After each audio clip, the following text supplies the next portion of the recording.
Hello and welcome to Wisdom and Wealth, the YouTube channel dedicated to providing insightful guidance for a richer, more fulfilling life, especially for those of us navigating the wisdom years. Today, we're diving into a topic that's crucial for our well-being, mastering our emotions and controlling our minds. Now, as we journey through life, particularly as we get a little older, we often find our minds drawn to negative thoughts and emotions.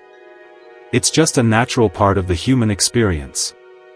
Think about it, anger flares up when things don't go our way, desires tug at our attention, envy creeps in when we see others succeed, and resentment can linger over past hurts. The truth is, our minds naturally tend to gravitate toward these negativity. But don't despair. Our great teacher, Supreme Buddha, offered a path, a gradual training, to help us gain control over these negative emotions and thoughts. It's about cultivating inner peace and mental strength, which is something we can all benefit from, no matter our age. So, without further delay, let's explore these powerful techniques. But before we proceed, if you like this channel, or find it insightful, make sure you like and subscribe for more helpful content. Now, before we jump into the specific steps, there's one foundational skill you absolutely must cultivate and master: awareness. Think of it as the cornerstone of emotional control. If you're not even aware of what you're thinking, if you lack mindfulness about the thoughts swirling in your head, then you simply cannot hope to control them. It's like trying to steer a ship without knowing where you are on the map. This means taking the time to truly understand what you're thinking. You need to be fully aware of the content of your thoughts. Okay, so how do you cultivate this awareness? Start by taking a few moments each day to simply observe your thoughts without judgment. Imagine yourself as an impartial observer, watching the thoughts come and go like clouds in the sky. Don't try to suppress them or get caught up in them, just notice them. With practice, you'll develop the ability to recognize when your mind is heading down a negative path, and that's where the real power lies. Once you become aware of what you're thinking, you gain the ability to steer your mind in a different direction. It's a skill that improves with consistent practice. Now that we understand the need for awareness, let's get into the first step. But first, if you like this video, please show us by subscribing, hitting the notification bell and the thumbs up button. According to Buddha, when you become aware that your mind is wandering into negative territory, thoughts of anger, lust, resentment, jealousy, you name it, the first thing you should do is consciously shift your thought pattern to something wholesome. Now, what does wholesome mean in this context? It refers to thoughts that are positive, uplifting, and conducive to peace of mind. Think of things that bring you joy, gratitude, or a sense of accomplishment. Perhaps it's recalling a time you helped someone in need. Maybe it's reminiscing about a beautiful sunset, a loving moment with family, or a personal achievement you're proud of. The key is to find those thoughts that naturally make your mind feel happier and more peaceful. So, the next time you catch yourself dwelling on something negative, make a deliberate effort to switch gears. Bring to mind a pleasant memory, focus on something you're grateful for, or visualize a calming scene. This simple shift can have a surprisingly powerful effect on your emotional state. It's about interrupting the cycle of negativity and replacing it with something nourishing. In fact, this really works. If you're finding this information useful, give us a like or subscribe. We would appreciate it. Now, what happens if that first step, shifting your thoughts to something wholesome, doesn't quite do the trick? Don't worry, Buddha provides further guidance. His next step involves thinking about the disadvantages of indulging in negative emotions.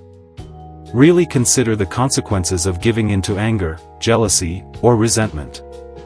If you're constantly harboring angry thoughts, take a moment to reflect on how those thoughts are affecting you and those around you. Are they hurting your relationships? Are they causing you stress and anxiety? Are they leading you to say or do things you later regret? Remember that even a small thought of anger can escalate and become destructive if left unchecked.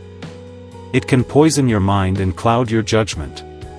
So, consciously think about the drawbacks, the negative consequences, of allowing these thoughts to fester. When you truly see the disadvantages, your mind will naturally begin to distance itself from those negative thoughts. The challenge is that we're often not fully aware of the damage these thoughts are causing. So, take the time to examine the impact they're having on your overall well-being. Ask yourself, if I keep dwelling on these negative thoughts, is it going to help me? Or is it going to disrupt my peace of mind? That awareness is the key to taking control. Are you getting value from this content? Like it or subscribe to get more life lessons for older adults. So, you've tried shifting your thoughts to something wholesome, you've contemplated the disadvantages of negative thinking, but those pesky thoughts are still lingering. What's the next step? Buddha advises us to pay no mind, to pay no attention to those thoughts. Think of it as starving them of the attention they crave. See, whenever we give a lot of attention to something, whether it's a thought, a person, or a situation, it tends to grow stronger. For instance, if you get into an argument with someone and you keep replaying the argument in your mind, dwelling on every detail and reigniting your anger, that anger will only intensify. It becomes a self-perpetuating cycle. So, what do? You let the thought simply be a thought, without giving it any extra fuel. You acknowledge its presence, but you don't engage with it, you don't analyze it, you don't judge it. It's like observing a car passing by on the street. You notice it, but you don't chase after it. When you withhold your attention, the thought will eventually fade away. Have you ever noticed how a baby who falls down might start to cry, but if the parent doesn't make a big deal out of it, the baby often stops crying and moves on? Our minds work in a similar way. If we don't give those negative thoughts any attention, they'll lose their power over us. So, practice letting go, letting those thoughts pass through your mind like clouds in the sky, without getting caught up in them. Give us a like and/or subscribe, if you like this channel. Now, let's say you've tried all the previous steps, shifting your thoughts, considering the disadvantages, and withholding your attention, but those negative thoughts are still stubbornly clinging on. That's where the fourth step comes in, relaxing your thought process. Remember, when you're caught up in negative thoughts, your mind becomes tense, agitated, and scattered. It's like trying to navigate a bumpy road at high speed. So, the key is to slow down, to find a smoother path. Begin by recognizing that you're thinking these disruptive, negative thoughts, thoughts that are making you feel busy and distracted. Then, consciously try to relax your thought process by focusing on something gentle and subtle. Think of cultivating loving kindness, compassion, or gratitude. These positive emotions have a calming effect on the mind, like a soothing balm. When you focus on these positive thoughts, your mind begins to unwind. It's like switching from a jarring, dissonant chord to a harmonious melody. As your mind relaxes, those negative thoughts will naturally lose their grip. They'll become less intense, less intrusive, and easier to manage. So, take a deep breath, release any tension in your body, and gently guide your thoughts toward feelings of love, compassion, and gratitude. This shift can work wonders in calming a troubled mind. Now that we are halfway through, if you like this content, please show support by liking or subscribing to this channel, so we can provide more helpful content.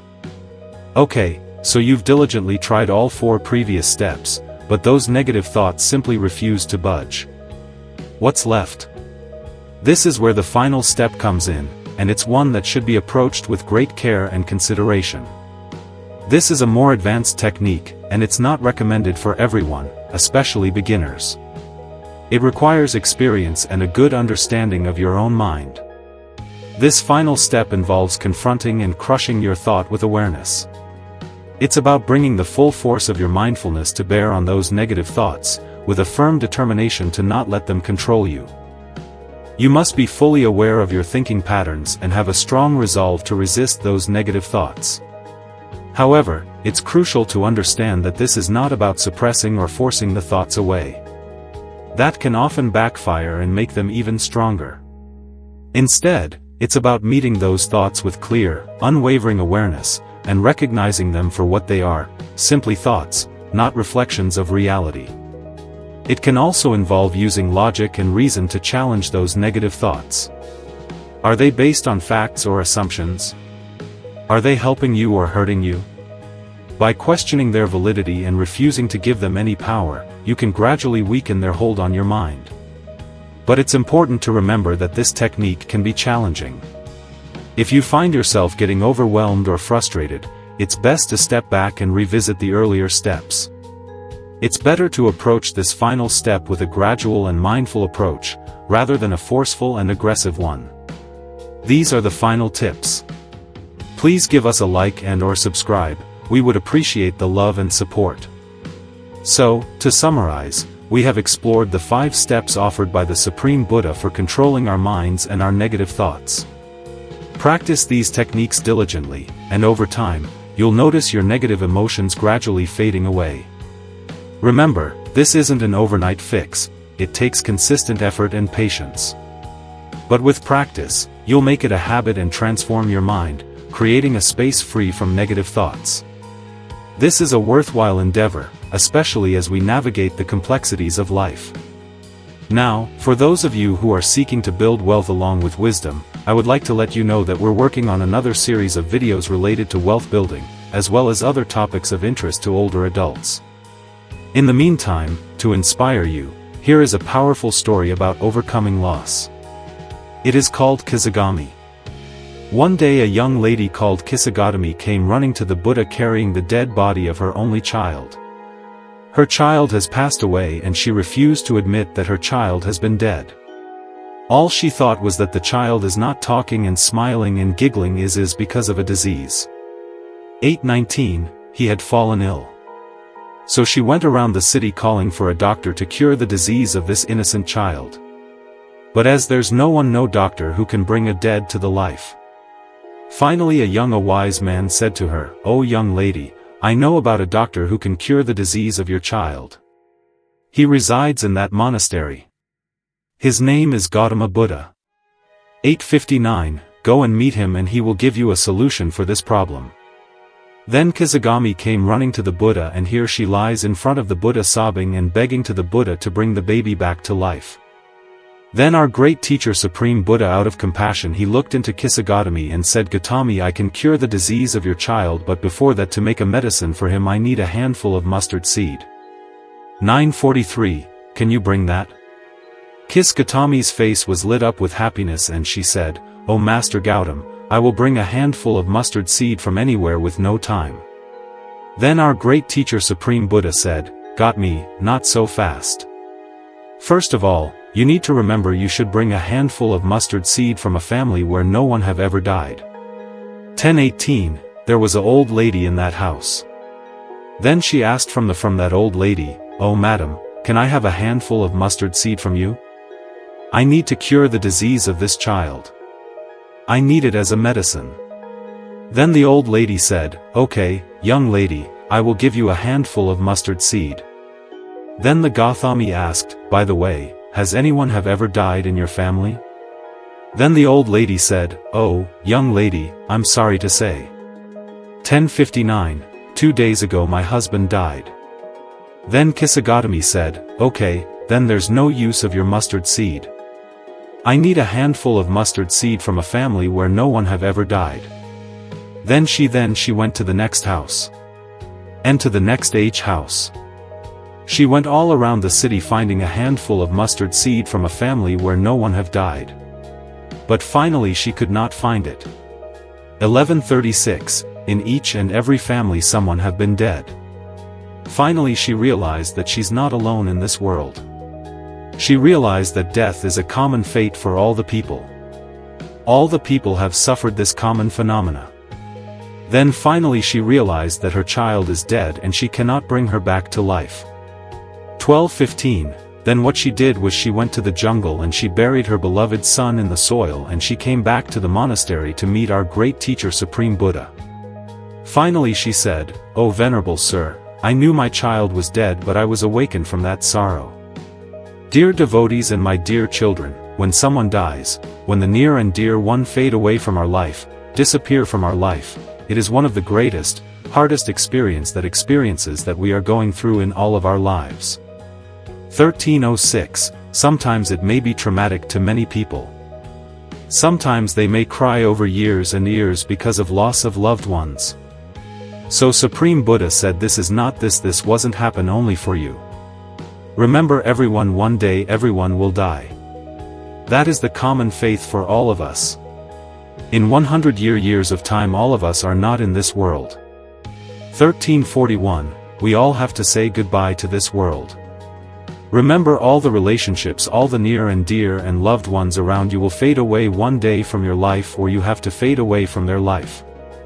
That is the rule of this world. Supreme Buddha said always remember that you have to be separated from the people who are around you, the people who love you most. 1419, realizing this bitter truth, the common truth for all of us will give us the motivation and will give us the inspiration to love the people around us more, because you know that you have a little time, because you know you have the little time to love people around you. Care the people around you. 1451, look after the people around you, give your love and kindness to them, you will have a little time for that. So when you realize that you can love them perfectly, and also when they fade away from your life, you can see this reality, and of course you will go through some sort of grief in your life because of loss of the loved one. But remember, you will have the strength to overcome that grief by the time it will not be traumatic to you, because you know this was bound to happen one day.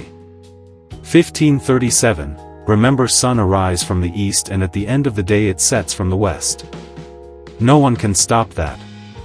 That is the reality of this world. That is the nature of this world. Sun arises and at the end of the day it will set. No one is grieving for that. Same goes with our life. You have to stop grieving. 1607, and after the death, after a death of loved one, you should do more good things, more merits and wholesome thing in order to make that dead person, the beloved person, to be happy. If that person sees you that you are sobbing because of him, because of the loss of him, he will not be happy. He or she will not be happy. So what you have to do? Do good things after that, right? Do wholesome things remembering him, and that will make him happy. 1646, so what you have to do, you can cry, it is not a problem. But do not let it go for a long time. Recover yourself from that grief and start living your life in a good way, in a wholesome way. In that way, you will have the ability to overcome the grief of your life. Buddha, welcome and welcome back to another video. 1717, today I want to talk about something really important for all of our lives, especially in these days, and that is the things that we should not speak with others according to Buddhist teachings. Now at first you might be thinking, well, I'm not a Buddhist, so why should I care about these things? Here's the thing. 1741, these principles can be applied to anyone's life regardless of their religion or belief system. So that is why these speeches are called 4 unwholesome speeches. That is what Buddha said about these speeches. 4 unwholesome speeches. So without any further ado, let's dive in. First of all, we have lying. Now Buddha said stay away from lying. 1810, now I know we all have said wide lies here and there in all of our lives, right? But whether it is a white lie, whether it is a black lie, gray lie, or a red lie, no matter what the lie is, lying itself can be so harmful for all of our lives. Why is that? When you lie, it destroys your trust. When you lie, it destroys your character. 1842, right?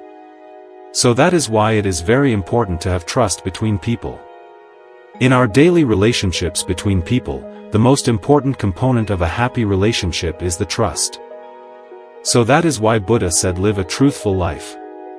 And it is very important to have that transparency and honesty in our relationships. So the first thing that we have to stay away from is lying. And next we have divisive speech.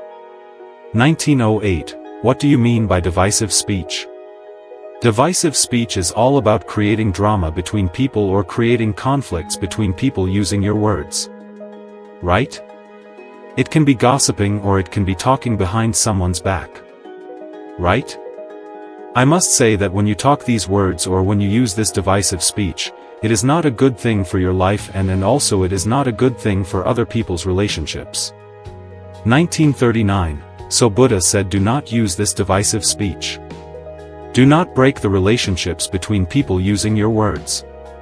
Most of the time we use the divisive speech out of jealousy or out of anger. So that is why it's very important to stay away from divisive speech.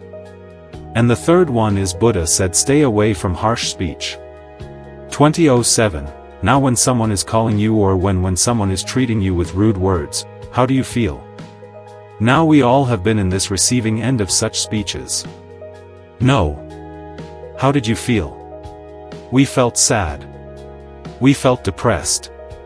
We felt down about ourselves. So that is why Buddha said, do not use your words to put someone down. Right? Do not use your words out of anger. 20:38. This is all about criticizing and name-calling and putting someone else down with your words. Right? So Buddha said, stay away from harsh speech. And finally Buddha said, stay away from idle chatter. What do you mean by idle chatter? Idle chatter is all about speaking meaningless or useless things. Right? Now that doesn't say that we cannot have a small chat or a fun talk with people. We can do that. 21:16. But we have to know where our limit is in our speech. Right? We have to set the boundaries in our speech. Right? We have to know where our speech become unproductive. Right? When you use these words, when you use your words in a meaningful way, you can create a positive life and you can create a positive emotions or positive feelings in others' lives too. 21:44, right? So these are the 4 unwholesome speeches that we have to stay away from that our great teacher Supreme Buddha taught us according to the Buddha's teachings. Right? So why all these things matter? Why these unwholesome speeches matter in our life? Well, Buddha said the words that we speak can create either positive or negative karma in our life. 22:11. Do not think lightly about this karma. Right? You have to be very careful about the karma. So the intention behind your words really matters in your life. And that is why we have to use our words wisely, because it can make a huge impact in our lives as well as in others' lives too. 22:37. So words that we speak are like a knife, right? You can use the knife to cut something useful, right? And also you can use the knife to kill someone else. So let's use our words to create a better life for ourselves and for others. So thank you for tuning in. I hope you got some food for thought for your life.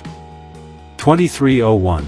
So until next time, I wish you all, may all of you be well and happy, and may all of you live in peace forever. Nam Buddha. Namadhaya. Welcome to another video. In today's video, let's talk about relationships, and I'm going to be sharing with you 6 principles taught by the Buddha on having a healthy and happy relationship. Well, maintaining a healthy relationship, maintaining a happy relationship or long-lasting relationship is a bit challenging. 23:40. Why? Because we have different personalities. We are different from one to another, right? But we lose this ability to understand about this situation, this reality. What is the reality? The difference between each other. Sometimes we ask from the people, or we ask from our partners, why can't you think like me? Why can't you be like me? Why can't you act like me or behave like me? This is where we make many problems in relationships. 2400 hours 26. But if we can realize the difference between one another, or if we can realize this reality, what is that we are different from each other, then we can get the power of understanding. There's one important quality that we must practice in any kind of relationship, and that is the understanding, right? Understand other situations, understand why they are acting like that, why they are behaving like that. So our great teacher Supreme Buddha taught there are 6 principles to practice there. These are the practices actually if you practice these 6.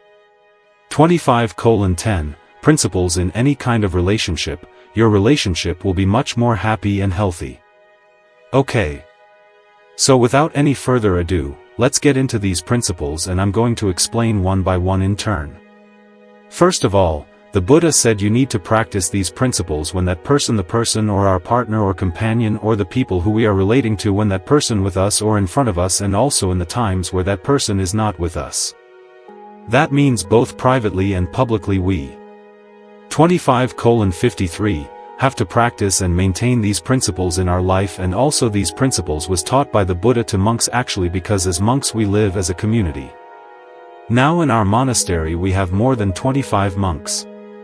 So when you analyze their personalities, they all are different. They all have different ways of lifestyles. 26:26, so when we are interacting there may be some problems, there may be some crashes too, but if you practice these qualities, if we practice these qualities, there will be less problems, there will be less disagreements. So that is why Buddha taught us these principles. So this was originally preached by the Buddha to the monks actually, and also you can apply these principles to your life also. So let's get into the first principle. 26:53, Buddha said you need to treat your spiritual companions. In regarding to monks actually, Buddha said you need to treat your companions with physical kindness, bodily kindness. What do you mean by bodily kindness? There are certain things that we can do from our body in order to show our kindness or show our compassion towards that person. 27:26, it may not be big things like spending money on big things and buying big things to the person. But also there are many things that we can do. Little things, there are little things that we can do for that person to create happiness on that person's mind, and also we can give that due by doing these things. We can give that idea that we value your life, that I value the your being with me.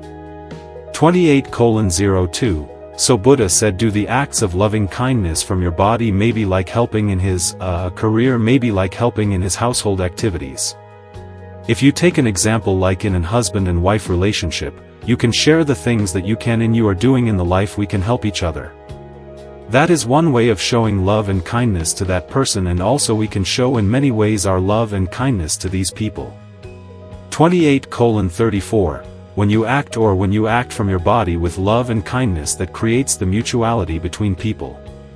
So the first principle is to treat people with physical kindness. Then Buddha said as the second principle, treat the companions with verbal kindness. You can speak nice and kind and heartwarming words to them to create the happiness and create the pleasure in their mind. 29:08, each and every one of us likes to listen to pleasant words. Right? We all sereners in front of the kindness, kind words, kind actions. So the first and second thing is to treat them with physical kindness and also with verbal kindness. And as the third principle, Buddha said, this is the most important principle, and that is treat your companions with mental kindness. This is the important one. 29:50, why is that? Because if you generate these kind thoughts towards the people around you in your mind, your thoughts become your actions, then your actions will be more kind. Your thoughts become your words, then your words will become more kind. So as the third principle, Buddha taught us treat your companion with mental kindness. Okay.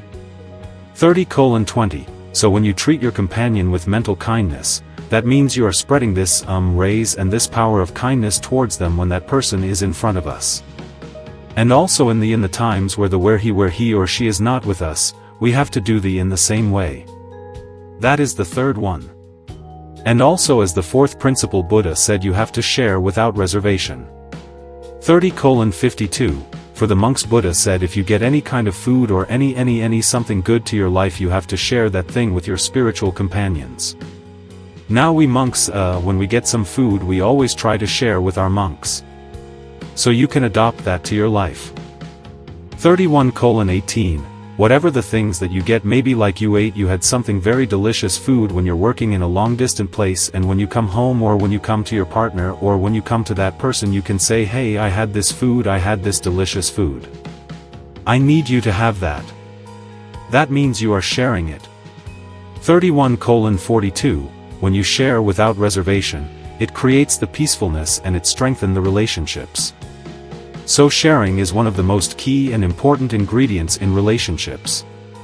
And as the fifth principle, Buddha said, you have to be virtuous. What do you mean by virtuous? Now in Buddhism, as normal people in Buddhism, we practice 5 precepts.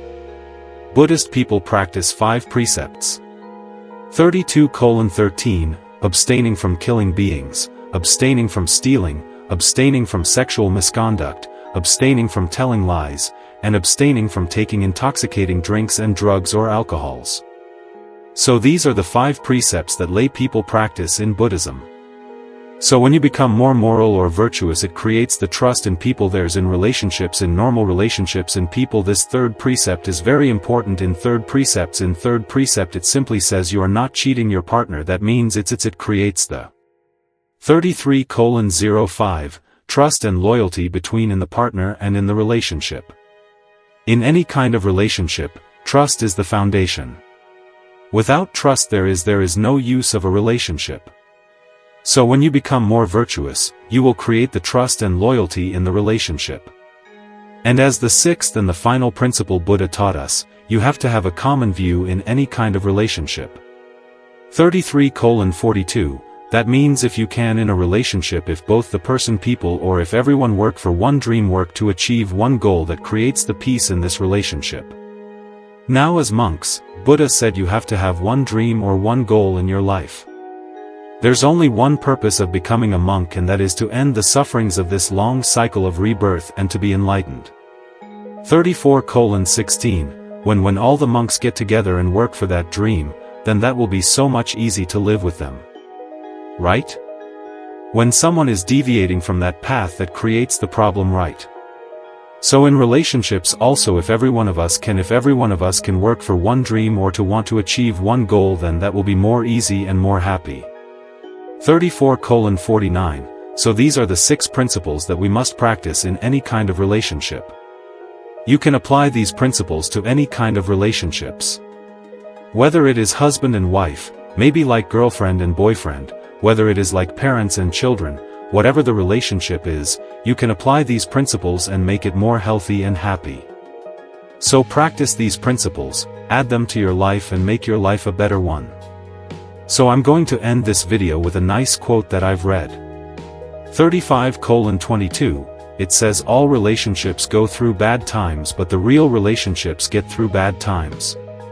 So practice the principles and make your life a better one. To be happy is every living being's right in this world. Everything that we do, everything that we say, why we are doing them, we do that to be happy.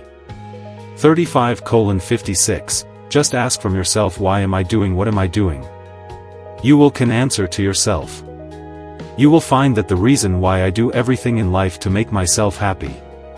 If I ask from you, why do you wake up early in the morning and just prepare some food and go out to work? To make yourself happy and to make others happy, isn't it? Yes, you gain happiness by making others happy as well, that you have to remember, right?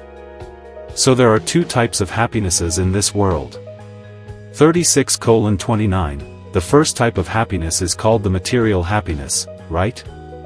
And also the other type of happiness is called the spiritual happiness. To call it a good life, to call it a perfect life, one must achieve these 2 types of happinesses in his life. One must experience both of these happinesses in their life. 36:56, right? So from this video I would like to share a wonderful teaching from the Buddha that explains about what are the types of happinesses that a person who is living in a household life, a family life, must achieve. Now according to Buddhism there are 2 types of lives. The first type of life is called the household life. That means the people who are living in a family life, right, maintaining a family, living in a house, engaging in material pleasures and all the stuff, right, a household life, that means you, right, and also there is 37:30, this other type of life, it is called the monk's life, right, which we can call them the homelessness life. That means we leave our houses, we leave our families and become monks, right, so that we no longer own a house. We no longer own a family. We no longer maintain a family. 37:55, right? So the ones who renunciate the household life, the ones who leave the household life, they seek a higher kind of happiness. Right? That doesn't mean that they don't seek any kind of happiness. We as monks, why we become monks is to seek the spiritual happiness. Now when you become a monk, it doesn't mean you totally deny seeking the material happiness, right, but for a monk there must be a limit for seeking the material happiness, because as living beings we can't totally deny seeking material pleasure. As living beings we must consume some sort of material pleasures in this world. 38:32, but that seeking that consumption of material pleasure must not disturb the peace and the spiritual happiness that a monk is seeking. Right? So for monks there are limitations for material happiness. Okay? But it is less of the material happiness and more of the spiritual happiness. 39:00, so in this teaching of the Buddha focuses on household life. A household, a person who is living a family life to call that life a perfect life, a good life. The Buddha says that there are 4 types of happinesses that a householder must achieve in their life. Right? The first type of happiness, the Buddha called it sukha. 39:26, what is it? Atukha. Atasukha can be translated into English as the happiness of ownership. Now what do you mean by the happiness of ownership? Well, they explains the happiness of ownership as one must work hard, put his time and energy and strive and earn money righteously in the correct way. 39:54, right? He must earn money, he must earn wealth in the rightest way. Now what do you mean by in the rightest way is by you should earn money without harming anyone, without harming yourself and without harming the other people, without harming the society. Right? If you earn money without harming anyone, that is the rightest way of earning money. 40:20, now Buddha said as a householder you must be happy and you must enjoy earning money. Right? Buddha was someone who did not say that you should not pursue happiness, you should not pursue material happiness. The Buddha said if you are a householder, you must do that. That is your duty. Right? So the Buddha said strive hard, work hard, put your time and energy to what you're working on and earn money righteously. 40:48, that is a happiness that you can gain right when you have enough money to your life, then you can be happy about thinking that I own this wealth.